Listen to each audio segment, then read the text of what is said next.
So apart from a great love for children and teaching, a big reason that teachers come abroad is obviously financial reasons. And once you are here, you're earning and hopefully saving, what do you do with that money? When you talk about investing, it can be quite scary for some people, but we have Dan here today from Winson Capital giving us his time to answer some questions and give us his advice and insights into doing just that. So thank you very much, Dan. And first of all, can you tell us a bit about your background, how you came to China and how you came to be doing what you're doing? Yeah, sure. Yeah, so I joined the military at a very young age. I joined the army at 16, straight from school. So I didn't do A-levels or anything like that because we lived near a training area and I saw planes and tanks going past every day. And as a young boy, you think to yourself, well, that's what I want, a piece of that action. I want to be driving a tank. Yes, yeah. And I had friends and relatives saying, oh, you want to go as an officer, so you need to go to university and get a degree and do that. But I was just transfixed on getting into the military as quick as possible. And there's pros and cons to that. But I really enjoyed myself, so I did 22 years in the military. Oh, wow. I did the first 13 years in the army as an air dispatcher. We used to throw stuff out the world, out the back of an aircraft on parachute around the world. So just like the movies. Yeah, exactly, yeah. But then I kind of had one eye on civilian street. I was interested in markets and finance, and I thought, well, really, there's not a lot of calling for sort of throwing stuff out of airplanes in civilian street. So I had a look around, and because we worked closely with the Air Force, I transferred on commission, so became an RF officer in the admin branch. Not as sexy, should we say, but vital tasks anyway. So I was an administrator. It was a lot to do with discipline and personal administration. The beauty of that is that whilst I was doing that job, I had the opportunity to enroll on an MBA. So I did an MBA with Cranfield University near Bedford, and I qualified, or rather graduated in 2012. And I always had one eye on the city, and I thought that would be the golden ticket to the city. And in some ways it is, but there's a well-trodden path between the military and finance. But it tends to be so a lot of army officers will do their sort of 6 years short service commission, and then they will flip into the city. And I'd seen quite a few friends and people that I knew from the military that had done that, but I'd served a little longer. So when I went to post at Goldman Sachs, Morgan Stanley, we were kind of getting operational job offers in the back, and I wanted to be more front of house, they call it, so trading, investing, wealth management, but those roles weren't available. So I then got a job at New York Stock Exchange, Euronext. It was called NYSE Euronext in London on their graduate scheme. Oh, wow. Spent a year there. They were taken over by Intercontinental Exchange from America, and then they made us all redundant. I then worked for a small boutique wealth management firm for a short while. Then I flecked into Santander, so I was a regional manager financial planning. So I used to look after a team of around 15 financial planning advisors and insurance salesmen, and they worked in about 45 branches across the south of England. So a lot of time on the road managing them. But it wasn't really advising, and I really wanted to get into advising because I've got a real passion for macro markets. The one-to-one, client-facing. Exactly, helping people kind of demystify the arcane world of markets and all the acronyms that go with it. What you're going to do for us today, exactly that.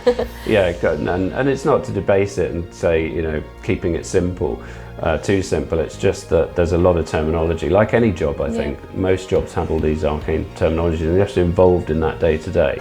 From an outsider looking in, it can become quite confusing. Definitely, I think that when people start saying the word investment or investing, it's like, oh, well, I don't know what to do, or I don't know how to do it, I don't know how much money I need to start, or whatever. So I think that's completely right. I think people that I've spoken to don't have a clue, and in the sense of that they have the means to do so. But it's scary. It's money, it makes the world go round, and it's a confidence thing, I think. And I think that's huge what you said. And you're right, and so that's kind of where I wanted to go, is towards advising people. So I became a level 4 qualified advisor, which is the kind of minimum level that you need in the UK to advise to get what they call CF30, which is customer facing 30 as it used to be. It was your license from the FCA to be able to advise on finance, and there's a number of courses that you have to do to get to that. So so I qualified, and then I was an advisor with Matty Woods in the UK and Newmarket for a couple of years. And then the opportunity came up in 2019 for my wife to do some contract work in China. And I left finance for 2 years and became a house husband, because we had, at the time, they were 2 and 4, my 2 young children. And that was time I'd never get back. So it was a great time, because I did the whole house husband thing, and it didn't bother me. Friends said, oh, that'll be a dent to your manhood and all this, but for me, I thoroughly enjoyed it. It was an amazing time to spend with the kids. I think that and most fathers don't get that. Yeah, you exactly. don't get it back. So that was special. And then after that contract ended, we went back to the UK. I became an advisor again, so I was an IFA in Norfolk. So I did that for another year. But once you've been to China, you get this itch, and it just lures you back. I don't know what you mean. Yeah, exactly. And it just lures you back, and you think there's so much progress here, and you compare it to the UK. And I'm not dissing the UK, but it has somewhat stagnated economically and maybe politically. And out here, you don't have to worry about the politics, because that's all taken care of. You don't have to get involved.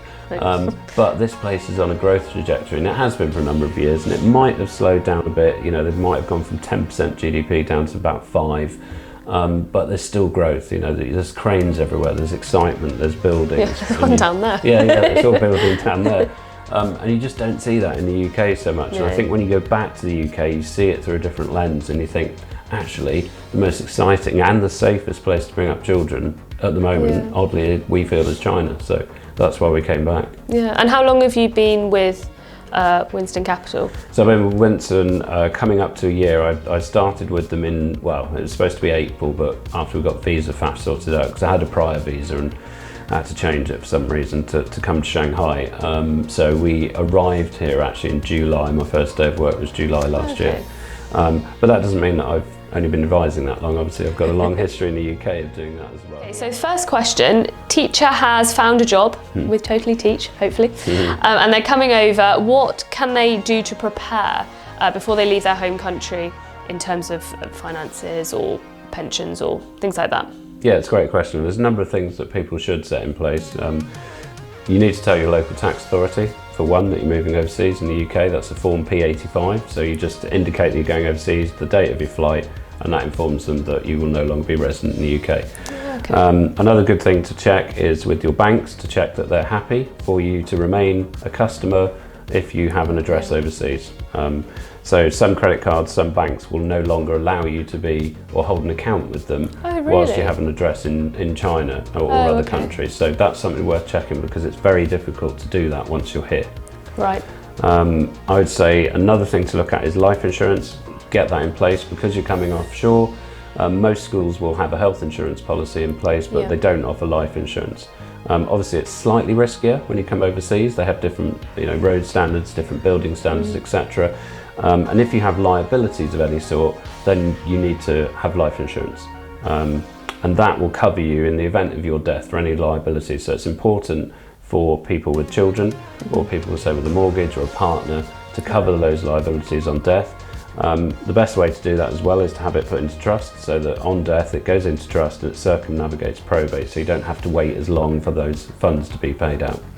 Another thing that's worth looking at is a will. You should have a will in every jurisdiction that you have assets. So if you have assets, say, in China, and you have assets in the UK, then effectively you need 2 different wills, because they're 2 different legal systems. Oh wow, okay. And that allows you then, on death, and it's tied in with your insurance. I know it's a bit morbid, isn't it, talking about death, but it is part of the financial planning process. The first tenet in UK advice is protection. So are you insured? Do you have income protection, life protection, etc.? And tied in with that is a will. So many people don't make a will because they think they're young and invincible, but it's a really important part of planning, because if you don't have one in place, then it has downstream implications. To safeguard everyone, especially if you've got dependents, what things should you do, should you prepare, or should you protect as an expat overseas if, in the eventuality, something awful does happen? Yeah, it's another great question, because everyone thinks they're invincible in the main. When you're young, you feel invincible, don't you? But I think when you have children and you have liabilities, then you have extra responsibilities. What you should do is look at your kind of protection that you've got in place for if the worst were to happen. So the first tenet of the UK advice process is protection. What that means is, have I got sufficient life and income protection in place? So you can take out a life insurance policy. There are a number of different ways of doing that. You can take term insurance for a certain period. You can take whole of life insurance. So there's a number of different ones, and it depends on the individual. So we sit down with an individual and we try and assess their needs and provide a bespoke policy. The reason you take life insurance is obviously to cover the liabilities. So in the sad event of your death, it would usually pay out into a trust, so we'd put it into an overseas trust wrapper as well. And the reason it goes into trust is then it circumnavigates the probate process, because obviously if you die and you've got liabilities, you want those sorted quite quickly. In line with that as well, you also need to have a will in place. So you need a will in each jurisdiction that you have assets. So we have some clients that have assets, houses, businesses in 4 different jurisdictions. They have 4 different wills, because your UK will won't be valid here in China because they operate under different laws. Right. So we always say, make sure you have a will in place. And they're cheap in the UK, you can do it before you leave. It's £25, you can get a cheap will. Oh wow. It doesn't need to be chapter and verse, especially if you haven't got a lot of assets and you don't have children and stuff. Just having something in place is really important.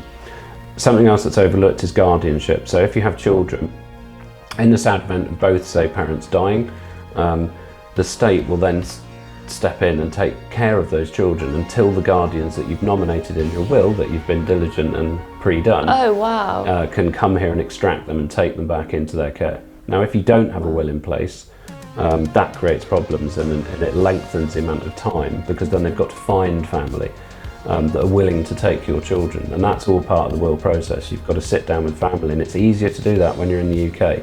And the good thing is, if you have guardianship in place, what that does is it nominates somebody in China, whether it's a friend, somebody else, a family that live in China, and they can take care of the children. Yeah, no, I think that's huge for families to know. I don't think many people would realise that.